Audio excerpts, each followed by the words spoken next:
Now, in this problem, let us discuss this problem that there is a rectangular concrete beam of cross section 200 by 300 mm and which is prestressed by means of 15 wires of 5 mm diameter located at 65 mm from the bottom of the beam and 3 wires of 5 mm diameter at 2.5 centimeter, that is 25 mm from the top. Assuming the pre-stress in steel as 840 Newton per mm square, calculate the stresses at extreme fibers of midspan when the beam is supporting its own weight over a span of 6 meter, simply supported. If uniformly distributed live load of 6 kN per meter is imposed, evaluate the maximum working stress in concrete. Maximum working stress in concrete, it means that we have to calculate the stress in the concrete section at top and bottom. Okay, so for that again one value they have given, that assuming weight density of concrete as 24 kilonewton per meter cube. Now this 24 kilonewton per meter cube is the density of concrete, plain cement concrete, PCC. Okay, we have to use it because that we have to provide the pre-stressing tendons in the concrete section. So initially before adding the pre-stressing tendons, that concrete is a plain cement concrete, that's why the weight density of concrete is provided as 24 kilonewton per meter. Okay, so now here in the main difference in this problem and the last problem what we have discussed is that here in this problem they have mentioned that the pre-stressing beam, which is having the dimensions of 200 mm by 300 mm, which is provided with the pre-stressing tendons, which are located in two sections. That is, at bottom, the pre-stressing force is applied by using 15 wires of 5 mm diameter, which are placed at a distance equals to 65 mm from the bottom. Then at the top, again they have used 3 wires of 5 mm diameter, which are placed at a distance equals to 25 mm from top. So it means that they have located the tendons in two different sections, at bottom as well as at the top. So this effect we have to consider. Now, along with this, the total length or span of the beam is 6 meter. The live load is given 6 kilonewton per meter, and the mass density or the weight density of concrete is given as 24 kilonewton per meter. Now we have to calculate the, in the solution we have to calculate the total area of the cross section 200 by 300, that is 60,000 mm square. Then the self weight of beam we have to calculate, because they have only provided the, they have provided that the load on beam, that the distributed live load of 6 kilonewton per meter is the imposed load. So imposed load is provided, so it means that we have to calculate the dead load also. So dead load is nothing but the self weight. So self weight of that beam we have to calculate as 0.2 into 0.3 into 24 is the unit weight of concrete. So that total dead load is 1.44 kilonewton per meter. The live load they have provided 6 kilonewton per meter. So that's why the total load W is 7.44 kilonewton per meter. Okay, so this is the external loading, total external loading. Now we have to calculate the bending moment which is going to develop due to the external loading. So that bending moment due to external loading will be equals to W into L square by 8.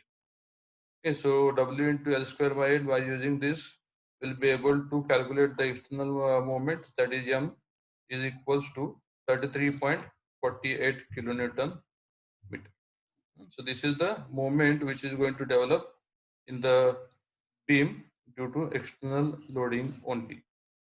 Now we have to calculate the section properties. Section properties means we have to calculate Mi and the Y distance, that is the distance of centroidal axis. So in this case, the value of I and Y are calculated. I is BD cube by 12, or directly you may calculate the value of Z, that is section modulus. by using equation Z is equals to BD square by 6. So by using that, you may able to calculate the Z also directly. So you can utilize that value of Z instead of calculating the value of I and Y separately. But here in this case, it is required to calculate the value of I and Y. Why? That I will explain just in a short while. So the value of I is BD cube by 12 that we have calculated 450 into 10 raised to 6 meter mm raised to 4. And the YT, that is YT and YB is equals to that total 300 by 2, that is equals to 150 mm. So let us now, we have to locate the position of resultant pre-stressing force from the bottom. The location of resultant pre-stressing force from the bottom we have to calculate, because as mentioned here that the pre-stressing force is applied over this total cross-sectional area by using wires which are located at different locations. At the bottom, total 15 wires of 5 mm diameter are provided, and at top, total 3 wires of 5 mm are provided. So resultant pre-stressing force is going to act at somewhere this distance. So we have to find out the effective point of application of this pre-stressing force. So for that, what we have to do, that we have to use the relation of y bar. Y bar, that as we know that the relation to find out the exact CG, point of application of CG. So that y bar is equals to A1Y1 plus A2Y2 plus A3Y3, likewise ANYN divided by A1 plus A2. So this is the relation what we have to use here. So here the same relation we have used. A1Y1 is that the area of wires which are placed at bottom. So as here in this case, 15 wires of 5 mm are provided at the bottom. So that's why area of total wires, that is 15 wires into area of one wire is pi by 4 into 5 square. Into Y1 is that wires are placed at a distance equals to 65 mm from the bottom. So that's why 15 into pi by 4 is the total area of wires, 15 wires, and which is located at 65 mm from the bottom. That's why this is the Y1. Similarly, at top, 3 wires of 5 mm are provided. So that's why 3 into pi by 4 into 5 square is the total area of 5 wires, 3 wires, and which is located at 25 mm from top, which is nothing but equals to 275 mm from the bottom. So that's why it is multiplied by 275 mm. Divided by 18 into pi by 4 into 5 square. 18 into 5 by 4, how it comes? That the total number of wires is 15 plus 3, because the area of wire, the diameter of wire is 5 mm. That's why we have taken here that the total area of wire, or instead you may calculate it as 15 into pi by 4 into 5 square plus 3 into pi by 4 into 5 square, which comes ultimately it comes equals to 18 into pi by 4 into 5 square. So by using this, the total point of application of resultant pre-stressing force y bar will be equals to 100 mm from the bottom. So it means that now this value of y bar we have to calculate to find out the eccentricity. So that eccentricity will be equals to 150 minus 100. So it means that the total resulting pre-stressing force is acting at a distance equals to 50 mm below neutral axis.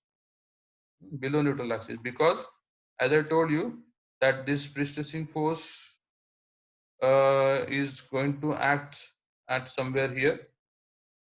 So this is, if suppose this is the neutral axis, the effective pre-stressing force is going to act at this point. So it means that we have to find out the eccentricity E.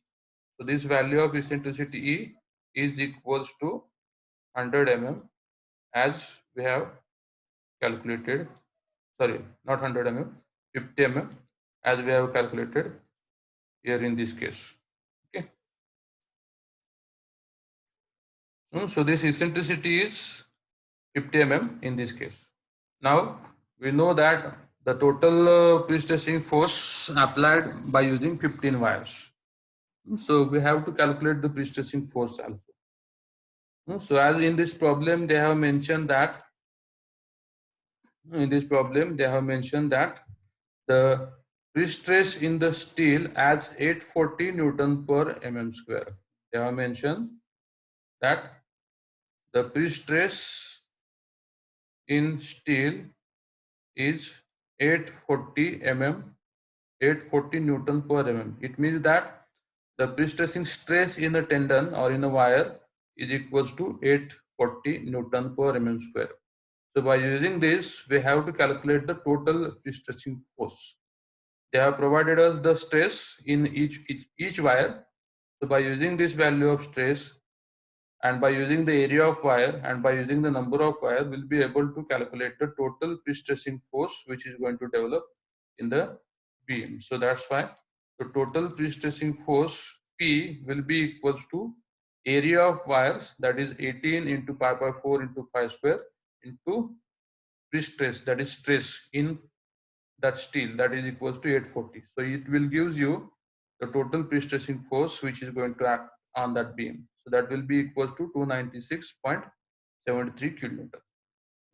So this pre-stressing force is acting at a eccentricity equals to 50 mm from the or below the neutral axis. Okay. So by using this, now we have to calculate the stresses at top and bottom. Because we know that the direct stress pre-stressing force, we can calculate the direct stress by simply using the relation P by A. So that direct stress we will be able to calculate. Then we'll be able to calculate the stress due to eccentricity of tendon, that is PE by I into Y. And again, we have calculated the external moments. That's why we'll be able to calculate the stress which are going to develop due to the external load. So that's why the stress at top will be equals to P by A minus P by Z or P by I into Y plus M by I into Y. So by using this, we'll be able to calculate the stress at top. So simply put all these values which we have calculated initially. So that's we'll be able to get the stress at top. Okay, so that stress at top will be equals to, in this case, 11.14 Newton per mm square. Similarly, we have to calculate the stress at bottom. Only the change is that the sign is going to reverse. Instead of minus, here we have to use plus, and instead of plus, here we have to use minus. That is the only difference. So these values already we have calculated here. So just you have to replace the signs, minus with plus, plus with minus, so that you will be able to get the stress at top. So here in this case, the stress at bottom will be equals to, it comes equals to minus 1.28 Newton per mm square. Okay, it means that this minus sign indicates that the stress at bottom is there is a development of tensile stress at bottom. So that's why the maximum stress, working stress, which is going to develop in the concrete is, it will be at top, which is having a value of 11.14 Newton per mm square, because they have asked to find out the maximum working stress. So that's why the maximum working stress in concrete, which is going to develop, that will be equals to 11.14 Newton per mm square. Okay. Here they have not asked to find out the stresses at top and bottom. So that's why we have to report the maximum value, which is the 11.14 Newton per mm square. Okay. काही शंका असतील तर विचारू शकता.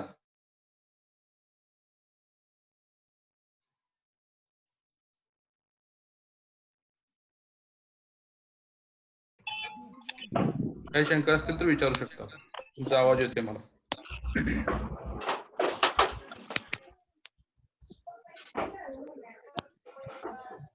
Hello.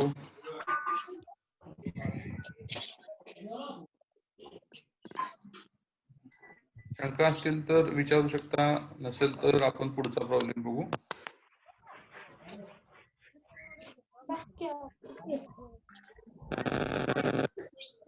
अडचण आहे का कोणाला?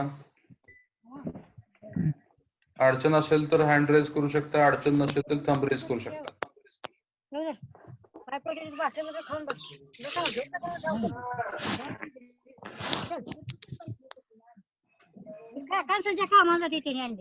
हॅलो.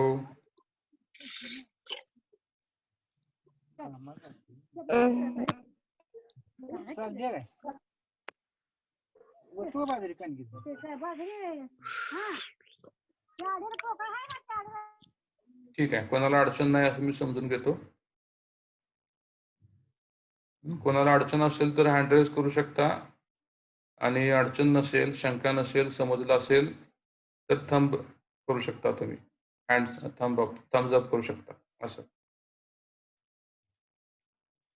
स्क्रीनवर, म्हणजे व्हिडिओमध्ये नाही.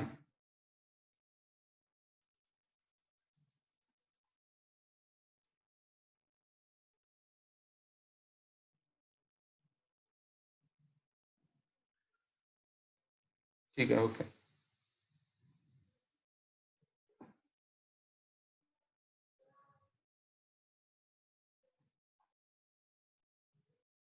Okay, we'll go to the next problem.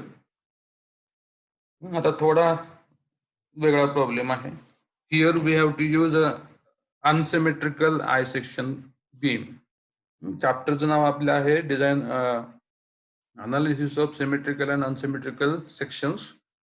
So that's why up to now we have discussed the only rectangular beams which are the symmetrical sections. Now we'll discuss one problem based on the unsymmetrical I section. So here an unsymmetrical I section beam is used to support an imposed load of 2 kilonewton per meter. Imposed load means live load is given over a span of 8 meter. The sectional details are that the top flange of I section is 300 mm wide and 60 mm thick. The bottom flange is having 100 mm wide and 60 mm thick, and the thickness of wave is 80 mm, and the overall depth of section is 400 mm. So they have given the sectional dimensions details. At the center of span, the effective pre-stressing force is of 100 kilonewton, and at 50 mm from the soffit of beam. That means that from the bottom of the beam is applied. Estimate the stresses at top. Estimate the stresses at the bottom at midspan for following loading conditions. First condition is that the pre-stress plus self-weight, and second condition is pre-stress plus self-weight plus live load. So it means that you have to find out the stress at bottom only. Stress at bottom for the two conditions. First condition is that whenever the pre-stressing force and the self-weight of beam is acting on the beam only. And second case, in addition to these two loads, the live load is also acting. So we have to calculate the stress at bottom only for these two conditions. So for that, let us first draw the section as per the given dimensions. So that section is like this. It is, they have mentioned that the top flange is having 300 mm width. So that section is having 300 mm width we have drawn. Then the thickness of section top flange is 60 mm. So this is 60 mm. Then the bottom flange is having 100 mm width, and the thickness of bottom flange is 60 mm. And the thickness of web they have mentioned as 80 mm. So this thickness of web is 80 mm, and the overall depth of section they have mentioned equals to 400 mm. So this overall depth of section is equals to 400 mm. Okay. So this is the 400 mm thickness, overall thickness. So it means that the top flange is having a depth of 60 mm, bottom flange is having depth of 60 mm. It means that the depth of web will be equals to 20 mm. Okay, so that's why these are the sectional dimensions of the beam which are given here. Now we have to find out the cross-sectional area. The pre-stressing force P is given here. They have mentioned that the pre-stressing force of 100 kilonewton is acting at 50 mm from the soffit. It means that the pre-stressing force of 100 kilonewton is acting at this point, that is at the point, this point which is located at distance equals to 50 mm from soffit. So this pre-stressing force P is having intensity equals to 100 mm. sorry, 100 kilonewton. Okay, so that pre-stressing force P is 100 kilonewton. The cross-sectional area of total beam that we have to calculate, that the area of web, area of two flanges we have to calculate, and the total area of this I section is 46.4 into 10 raised to minus 3 meters square, or 46,400 mm square. Okay. Now we have to calculate the total weight of this beam. The total weight of beam will be equals to this 46.4 into 10 raised to minus 3 meters square into 24, which is the unit weight of the concrete. Okay. Into 1 meter is the by default length of that section. So that's why that one we are not using. That's why we'll be able to get that total load in the form of kilonewton per meter. Okay, so 1.11 kilonewton per meter is the dead load. So the moment due to dead load, which is going to develop at the midspan of that section, will be equals to WD into L square by 8. We have to calculate the moment for dead load and moment for live load separately, because in this problem they have given the two conditions. First condition is that we have to calculate the stress at bottom for condition of pre-stress plus self-weight only, and then we have to calculate the stress at bottom for pre-stress plus self-weight plus live load. So that's why we are calculating this total moments separately, moment due to the dead load separately and moment due to live load separately. So this dead load moment is 8.88 kilonewton meter, and similarly the live load they have given 2 kilonewton per meter. So that's why the live load moment is equals to WL square by WL into L square by 8. WL is the live load of 2 kilonewton per meter. So that's why the total live load moment comes to 16 kilonewton meter. Okay, so due to this, we will be able to calculate the total moments due to dead load and live load. Now we have to locate the horizontal centroidal axis of the I section. So again, we have to use the same relation, that is A1 Y1 plus A2 Y2 plus A3 Y3 divided by A1 plus A2 plus A3. So by using that relation, we'll be able to calculate the Y bar, that is the centroidal axis of I section, that comes equals to 244 mm. Here, this is A1 is the area of top flange, and the distance of its centroid from the bottom is 370. Now, how it comes 370? That we have to calculate the centroid of this top flange, that is 300 by 60. That centroid of this top flange will act at its center, that is from top it will act at 30 mm. So we have to calculate this total distance. Total distance from this to this. The centroid will act at this point. So this distance will be 30 mm. So this remaining distance is also 30 mm. So 30 plus 280 plus 60. So that distance comes to 370 mm. So likewise, we have to calculate the total Y bar, that is equals to 244 mm. So again, that the wire is the tendons are placed at distance equals to 50 mm from bottom. So we have to calculate the eccentricity. So that eccentricity will be equals to Y bar minus 50 mm. So that eccentricity will be equals to 194 mm from the centroidal axis. From the centroidal axis, that is tendons are located at a distance equals to 194 mm.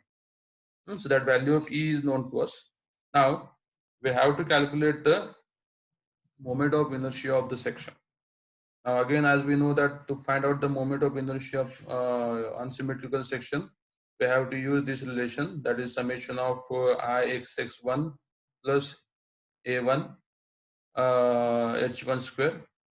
So we have to add this all moment of inertia of individual sections, that is top flange, web and the bottom flange.